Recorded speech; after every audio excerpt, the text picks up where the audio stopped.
ne savais pas encore combien de temps je resterais caché là, sous cette lumière pâle. Peut-être même qu'il m'avait déjà trouvé. Les battements de mon cœur résonnaient comme le son d'un tambour. J'avais le souffle court et la sueur perlait sur mon front. J'étais seul.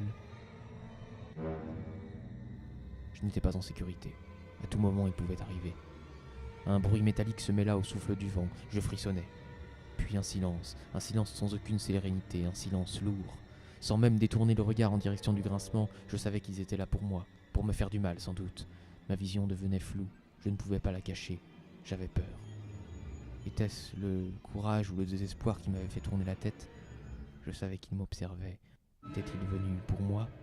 Cet homme dont le visage était caché, dont les vêtements étaient sombres. Seul un élément qui étreignait son cou capta mon attention.